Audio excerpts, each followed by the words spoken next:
No, I've been completely honest from the beginning with HMRC and everybody else what is investigating what I've been doing. My residence, my permanent residence, was my council house, my ex-council house, what I sold for £48,000, and that was where I was living all the time. And yes, I did spend quite a lot of my time at my husband's house, which we had a separate house for reasons that aren't particularly clear. And I did admittedly put on Instagram, home sweet home, when I went there, and I'm home now, and this is my home where I live. And I don't know why I did that, but I just did, okay? And so this is just basically a Tory smear campaign against me that's trying to make out that I'm corrupt, when I'm not really corrupt at all. I'm actually just really, really thick. And it's known as the Rayner effect, and it's a process whereby left-wing people are becoming less and less intelligent. Hello, hello, hello, and welcome to this edition of the Jolly Heretic. Now today, I would like to talk about Mrs. Angela Rayner, the deputy leader of the Labour Party, and the trouble she has got herself into. It seems to be an obvious example of what I talked about in my book, The Past is Future Country, The Coming Conservative Demographic Revolution, which is the Rayner effect, the process whereby we would expect left-wing people to become stupider and stupider and stupider. Before I do that, can I please implore you to subscribe here on YouTube and subscribe on jollyheretic.com, my Substack, where I put all of the spiciest content and in-person interviews and all kinds of vlogs and fascinating stuff which I dare not put on YouTube, and where, if you like what I do, you can support me for as little as the cost of a pint of beer a month. Right, back to the video. So, Angela Rayner, the possible future Deputy Prime Minister of the United Kingdom, doesn't seem to be very bright. And this is consistent with, as I say, what we set out in our book, The Past is a Future Country. It seems that Angela Rayner, in 2015, before she became a Member of Parliament, had a council house in Stockport in Greater Manchester. And she sold that council house and she made a profit of £48,000. Now, let's put aside the fact that the Labour Party's policy is to oppose the selling of council houses to their residents. And she, despite that being the Labour Party's policy, has purchased her council house and has made a great deal of money out of it. So she's part of the reason why people can't afford houses. She's part of the reason why there's not enough council housing stock. She's obviously a hypocrite, taking advantage of a Conservative policy which her party opposes. Anyway, she sold her council house for £48,000. Now that's absolutely fine if it was her only home. If that was her home, her principal home that she was living in. If it was not her principal home, if it was a second home, then she would have to pay so-called capital gains tax on this £48,000. But she has stated that no, she was living there, this was her actual home, and she simply spent a lot of time at her husband's house. Quite why her husband had a separate house is unclear. They talk about needing this situation to reflect their family circumstances. I've no idea why you would need to have two houses in basically the same area. But nevertheless, so that's what she did, and so she said this was her home, and even though her neighbours never saw her there and stated that she was hardly ever there, and that she was living there, that was her main home, and that she just occasionally went to her husband's. Now, an investigation by the Mail Online indicated that is not the case. She left postings on Instagram where she referred to where all of the pictures that she did of her home were of her husband's home, where she had home sweet home. She said things like just got home, and she left these on Instagram for everybody to find. She was also, it seems, registered to vote at this place, at this other house, which she was claiming was her main home, but where she wasn't actually necessarily living. And so she has responded, however, that she had expert tax advice on this, and that they made it absolutely clear to her that she'd done nothing wrong, she's done nothing to be ashamed, and all is absolutely fine. And indeed, she has responded that this is a smear campaign by the Conservative Party to direct attention away from their various failings. Now, let's have a look at this in more detail. This is what what we called in our book a couple of years ago, the Rayner effect, named after Angela Rayner herself. Angela Rayner is evidently not very intelligent. The Rayner effect is the process by which, if you look at just the most intelligent people in large data sets, just the top quartile of intelligence. The big predictor of having children is that you are conservative and that you are religious. The heritability of intelligence, i.e. the genetic component, is 0.8.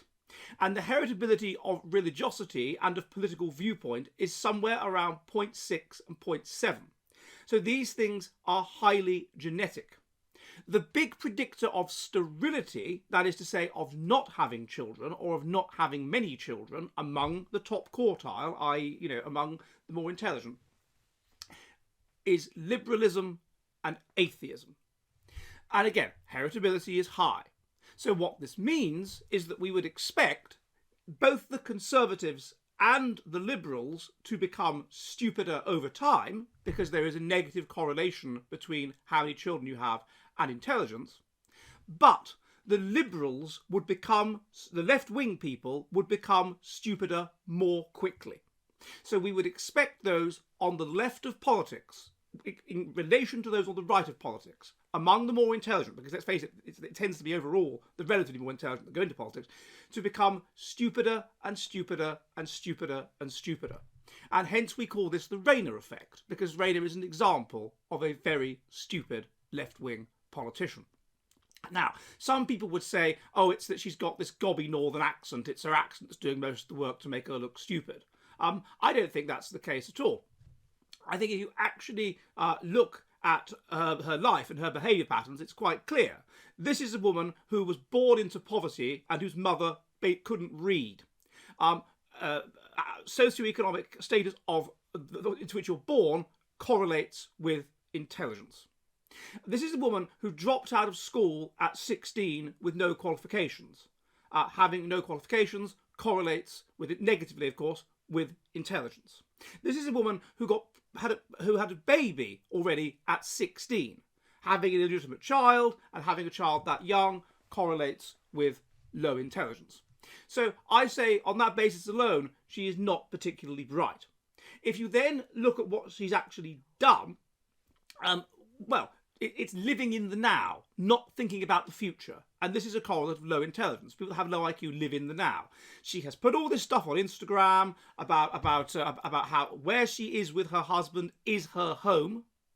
And she hasn't thought about the future, which is that at some point when she goes into politics, which she was about to do in 2015, there will be considerable scrutiny of her life. Which of course there was, and it's been revealed that yes indeed, from her Instagram postings, that is her home, that is where she was living, and she was lying in order not to pay £1,500 in capital gains tax. So she pretended that that was her main home in order to not pay capital gains tax, but she proved that that wasn't the case by what she was saying on Instagram. This is not a particularly bright thing to do. It's not particularly intelligent. What she has then done, this has compounded the lies, because presumably she has registered to vote on the electoral roll in what she claims to be her main home, but isn't her main home, which means she has committed electoral fraud in a number of different elections between about 2010 and 2015. So it actually starts to get quite serious. She has then made it worse. What's the thing to do in this situation, I think, what she could probably get away with by virtue of our sort of inverse class system that we have now, where if you can say that you're part of a marginalised minority in some way, then you're kind of above the law and you can get away with it. Just a quick interruption. Please stop for a second and ask yourself this. Is there someone you could easily share this video with? Someone you know will agree because their moral values align with what I'm saying? Well, you should definitely go ahead and do so then. On the other hand, can you think of someone who would definitely not agree? Who would just be angry that you would share such a nasty, racist, mean, evil video with them? Most likely you know both types of people, and the reason why these two people would react so differently to this video is because of their moral foundations. According to the moral foundation theory, conservative values rest on 5 dimensions, while liberals only have 2. In other words, they can't relate to conservative or right-wing statements, they can't even understand them. The moral foundations theory was presented by Jonathan Haidt in his book The Righteous Mind. He showed that the moral conditions of politics are naturally evolutionary. This means that liberal attitudes also have an evolutionary benefit, even if we may find this difficult to imagine. If you want to get a very detailed summary of the main arguments from the righteous mind and understand what evolutionary function both conservative and liberal views have, you can do so at legion.com. There you will find a short version of the most important core arguments from the book. In addition to the righteous mind, there are also shorts on many other base titles. You won't find most of them on other platforms. You can easily listen to titles in under 25 minutes. This means you can absorb knowledge of a whole book in under half an hour every day. So try it now. Go to legion.com now and sign up with my promo code TJH to get 10% off. Are you ready for the future of the West?